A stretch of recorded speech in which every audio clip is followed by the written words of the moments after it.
Hi everyone. இந்த வீடியோவில் நம்ம என்ன பார்க்க போகிறோம்னா 11th ஸ்டாண்டர்ட் ஸ்டேட் போர்ட் சிலபஸில் கம்ப்யூட்டர் சயின்ஸில் first chapter so introductions to computers. So இதில் வந்து முக்கியமாக இந்த வீடியோவில் கான்சென்ட்ரேட் பண்ண போகிறது ஜென்ரேஷன்ஸ் ஆஃப் கம்ப்யூட்டர்ஸை தான் நம்ம மெயினாக கான்சென்ட்ரேட் பண்ண போகிறோம். ஸோ அதுக்கு முன்னாடி first section introduction to computers. Okay, so first computer na என்ன? So a computer is an electronic device that can be programmed to accept data, அதாவது input, அதை process பண்ணி and generate result as output.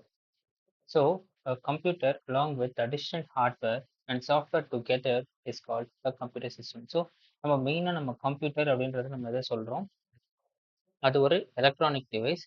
அது வந்து அதை வந்து நம்மளால program பண்ண முடியும். எப்படி ப்ரோக்ராம் பண்ண முடியும்? ஒரு இன்புட் டேட்டா வாங்கி அதை ப்ராசஸ் பண்ணி நமக்கு தேவையான ஒரு அவுட்புட்டை ரிசல்ட்டாக கொடுக்குற மாதிரி நம்மளால ப்ரோக்ராம் பண்ண முடியும். ஸோ ஒரு கம்ப்யூட்டர் அதை நம்ம ரெடி பண்ணணும்னா அதுக்கு ஹார்ட்வேர் அண்ட் சாஃப்ட்வேர், ஸோ அது ரெண்டும் சேர்ந்தது தான் நம்ம கம்ப்யூட்டர் சிஸ்டம்னு சொல்கிறோம். ஸோ நமக்கு தெரியும், so already applications education sector, ரிசர்ச்சில், travel and tourism, weather forecasting எல்லா இடத்துலையுமே இப்போ நம்ம கம்ப்யூட்டர்ஸ் யூஸ் பண்ணுறோம். ஸோ ஃபர்ஸ்ட் இந்த கம்ப்யூட்டர்ஸ் அப்படின்ற இந்த டிவைஸ் எப்படி நேம் வந்துச்சு அப்படின்னா, ஸோ இந்த அபாக்கஸ் அப்படின்ற ஒரு டிவைஸ் வச்சு தான் நான் ஃபர்ஸ்ட்லாம் வந்து மேக்ஸ் எல்லாமே கால்குலேட் பண்ணுவாங்க ரொம்ப ஸ்பீடாக. ஸோ அங்கேருந்து தான் இந்த கம்ப்யூட்டர்ஸ்க்கான ஐடியா அங்கேருந்து தான் வந்துச்சு. ஸோ பேசிக்கலி நம்ம கம்ப்யூட்டர்ஸ்ன்னு நம்ம யாரை சொல்லுவோம் அப்படின்னா, யாரால ஒரு மேத்தமேட்டிக்கல் சம்ம ஒரு அந்த ப்ராப்ளமை ஈஸியாக சீக்கிரமாக சால்வ் பண்ணுறாங்களோ அவங்களுக்கு தான் கம்ப்யூட்டர்ஸ் அப்படின்னு ஏர்லி ஸ்டேஜில் சொல்லியிருந்தாங்க. ஸோ கம்ப்யூட்டர்ஸாலையும் கால்குலேஷன்ஸை வந்து ஸ்பீடாக போட முடியுன்றதுனால தான் லைக் அந்த கம்ப்யூட்டர்ன்ற பேரை இந்த டிவைஸ்க்கு வச்சாங்க. ஓகே, ஸோ இப்போ நம்ம என்ன பார்க்கணும்னா இதான் important. So generations of computers, இது வந்து like one of the long answers 5 mark கொஷின்ல கூட கேட்பாங்க.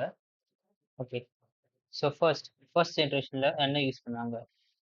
ஸோ அதோட பீரியட் வந்து 1940லேருந்து 1956 வரைக்கும். மெயின் வந்து அவங்க வேக்யூம் டியூப்ஸ் தான் அவங்க யூஸ் பண்ணாங்க. ஸோ வேக்யூம் டியூப்ஸ்னால் நல்லா ஒரு ரூம் சைஸ்க்கு இருக்கிற ஒரு கேபினெட்டில் நிறைய வேக்யூம் டியூப்ஸ் வச்சு கால்குலேஷன்ஸ் ஜென்ரேட் பண்ண ஆரம்பித்தாங்க. ஸோ ஃபர்ஸ்ட் அது என்னென்னா பிகின் சைஸ் டெஃபினெட்லி ரொம்ப பெருசு, பவர் ரொம்ப அதிகமாக இழுத்துச்சு. ஸோ அது ஓவர் ஹீட் ஆகுதுன்னா வேக்யூம் டியூப்ஸில் ஸோ ஓவர் ஹீட் ஆகிட்டு அது மால் ஃபங்க்ஷன் ஆகும். ஒன்லி மிஷின் லாங்குவேஜ் வேர் யூஸ், லைக் அந்த ஜீரோஸ் அண்ட் ஒன்ஸ் வச்சு தான் எல்லாத்தையுமே அவங்க ப்ரோக்ராம் பண்ணாங்க.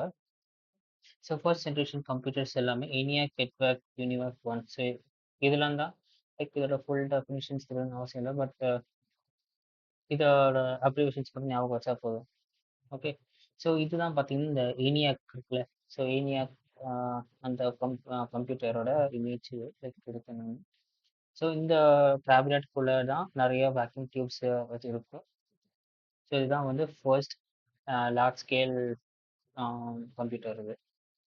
ஓகே, ஸோ நெக்ஸ்ட் செகண்ட் ஜென்ரேஷன்ஸில் பார்த்தீங்கன்னா டிரான்சிஸ்டர்ஸ் யூஸ் பண்ணாங்க. ஸோ இது ஏன் வந்துச்சு அப்படின்னா வேக்யூம் டியூப்ஸில் வந்து லைக் நம்ம டிமெரிட்ஸ் பார்த்தோம், அது வந்து ஓவராக ஹீட் இழுக்குது, மால் ஃபங்க்ஷன் ஆகுது அப்படின்னு சொல்லிட்டு. ஸோ அதை ஓவர் கம் பண்ணுறதுக்காக ஒரு 3 சயின்டிஸ்ட் வந்து ஹார்ட் ஒர்க் பண்ணி டிரான்சிஸ்டரை வந்து கண்டுபிடிச்சாங்க. அதுக்கு அவங்க நோபல் ப்ரைஸ் கூட வாங்கினாங்க.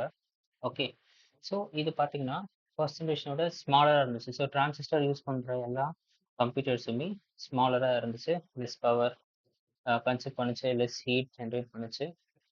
இங்கே பார்த்தீங்கன்னா பஞ்ச் கார்ட்ஸ் வேர் யூஸ்ட் அப்படின்னு. ஸோ இந்த பஞ்ச் கார்டு அப்படின்னா ஒரு கார்டு மாதிரி, லைக் ஒரு ஃப்ளாப்பி டிஸ்க் அந்த கார்டு மாதிரி இருக்கும். அதில் வந்து ஹோல்ஸ் போட்டிருப்பாங்க. ஸோ லைக் அப்படி தான் அதை வந்து ப்ரோக்ராம் பண்ணிடுவாங்க. ஸோ பேசிக்கலி பஞ்ச் கார்ட்னு அப்படி தான் இருக்கும். ஓகே, ஸோ அப்புறம் இந்த first operating system must develop batch processing, multi programming operating systems கொண்டு வந்தாங்க. Machine language as well as assembly language was used. So assembly லாங்குவேஜ்ன்ற கான்செப்ட் இங்கே தான் லைக் செகண்ட் ஜென்ரேஷன் தான் வருது. இதில் பார்த்தீங்கன்னா கம்ப்யூட்டர்ஸ் IBM 1401, 1620, UNIVAC 1108. லைக் இங்கே இது வந்து 1401ஓட இமேஜ். இது லைக் ப்ரீவியஸ்லி பார்த்தீங்கன்னா சைஸ் குறைஞ்சிக்கிறத நம்மளால பார்க்க முடியுது. இது வந்து யூனிவேக். ஸோ யூனிவேக்கும் அதே தான், லைக் சிமிலர் சைஸ் தான் இருக்குது. ஸோ அந்த சைஸ் குறைஞ்சது நம்மளால பார்க்க முடியுது. ஓகே, இப்போ 3 ஜெனரேஷன் பார்த்தீங்கன்னா, ஐசிஸ் கொண்டு வராங்க. இந்த ஐசிஸ் எப்படின்னா, டிரான்சிஸ்டர்ஸ் வந்து லைக் அவங்களால அந்த நானோமீட்டர் லெவல்ல வரைக்குமே அவங்களால சைஸ குறைச்சு, செமிகண்டக்டர்ஸ்ல அவங்களால ப்ரோகிராம் பண்ண முடிஞ்சது. ஸோ, அதனால தான் ஐசிஸ்ன்ற கான்செப்ட் வந்துச்சு. ஸோ, இந்த ஐசிஸ்ல பார்த்தீங்கன்னா, லாஜிக் கேட்ஸு, அதுக்கப்புறம் அந்த டிரான்சிஸ்டர் பேசிக்கலி லாஜிக் கேட்ஸ் அந்த கான்செப்ட்ல தான் வரும். ஓகே. ஸோ, பார்த்தீங்கன்னா, இன்னும் கம்ப்யூட்டரோட சைஸ் வந்து ஸ்மாலரா ஆச்சு, ஃபாஸ்டரா ஆச்சு, லெஸ் பவர் தான் கன்சியூம் பண்ணுச்சு. ஹை லெவல் லாங்குவேஜஸ் யூஸ் பண்ணாங்க. So, like C, C sharp, Gopal அந்த மாதிரி அந்த லாங்குவேஜஸ்லாம் யூஸ் பண்ணி ப்ரோகிராம்ஸ் எழுத ஆரம்பிச்சாங்க. ஸோ, இந்த ஜென்ரேஷன் கம்ப்யூட்டர்ஸ் பார்த்தீங்கன்னா இப்படி தான் இருக்கு. ஸோ, இன்னும் சைஸ் பார்த்தீங்கன்னா, இன்னும் நல்லா குறைஞ்சிருச்சு. இது வந்து ஹனிவெல் 6000 சீரிஸ் இது. ஓகே. தென் 4th generation once 1971 1980 so micro processors use பண்ணி இந்த கம்ப்யூட்டர்ஸை ரெடி பண்ணாங்க. ஸோ லைக் இதில் வந்து மைக்ரோ கம்ப்யூட்டர் சிஸ்டம்ஸ்னே சொல்லி ஐபிஎம், ஆப்பிள்ஸ் எல்லாமே ஆப்பிள் கம்பெனியில் டெவலப் பண்ணாங்க அவங்க. ஸோ அது பார்த்தீங்கன்னா இந்த இதுதான் இருக்கும். லைக் அதோட இன்னும் சின்னதாயிடுச்சு. கரெக்டா? ஸோ இதில் வந்து மைக்ரோ ப்ராசஸர் கான்செப்ட் யூஸ் பண்ணுச்சு. இந்த மைக்ரோ ப்ராசஸர் பார்த்தீங்கன்னா, இது வந்து நிறைய ஐசி சேர்த்து தான் ஒரு மைக்ரோ ப்ராசஸர் மாதிரி வரும். ஓகே. ஸோ ஃபர்ஸ்ட் ஜென்ரேஷன் நம்ம காமனாக யூஸ் பண்ணுற கம்ப்யூட்டர்ஸ் தான் like normal personal PCs, work ஸ்டேஷனில் யூஸ் பண்ணுற லேப்டாப்ஸ் எல்லாமே ஃபிஃப்த் ஜென்ரேஷன் இந்த ஃபிஃப்த் ஜென்ரேஷனுக்குள்ளே வந்துடும். So parallel processing, super conductors, computer science வந்து ரொம்ப சைஸ் ரொம்ப சின்னதாச்சு லைக் லேப்டாப், ஈவன் மொபைல் கூட சம்டைம்ஸ் கம்ப்யூட்டர்னு சொல்லலாம். ஓகே. இமேஜஸ் அண்ட் கிராஃபிக்ஸ் அதோட ரெக்கக்னைஸ் பண்ண முடியும். இன்ட்ரடக்ஷன் டு ஆர்டிஃபிஷியல் இன்டெலிஜென்ஸ் இதுதான் இம்பார்ட்டன்ட். ஓகே. அண்ட் தென் லாஸ்ட்டாக வந்து சிக்ஸ்த் ஜென்ரேஷன் லைக் இன் ஃபியூச்சர்ன்றாங்க லைக் நம்ம இப்போ இதில் தான் இருப்போம்னே சொல்லலாம். ஏன்னா என்எல்பி டெவலப் பண்ணியாச்சு, வாய்ஸ் ரெக்கக்னிஷன் பண்ணுற சாஃப்ட்வேர் நம்மக்கிட்ட இருக்குது, ரோபோட்டிக்ஸ் டெவலப் பண்ணிட்டு இருக்காங்க, நம்ம நிறைய பார்க்குறோம். ஸோ ரோபோட்டிக் டாக்ஸ் நம்ம பார்க்குறோம். அப்புறம் ரீசெண்ட்லி ஒரு வீடியோ கூட சைனா ரிலீஸ் பண்ணாங்க லைக் ரோபோட்ஸ் பிளேயிங் ஃபுட்பால் அப்படின்னு சொல்லிட்டு. ஸோ டெவலப்மெண்ட் ரோபோட்டிக்ஸும் வந்துடுச்சு, கம்ப்யூட்டர்ஸ் வந்து ஸ்மார்ட்டர் ஆயிடுச்சு. Okay. So quantum computing is different part. Okay. அதுவுமே ரிசர்ச் பாயிண்ட் இருக்கு அதுலேயும்.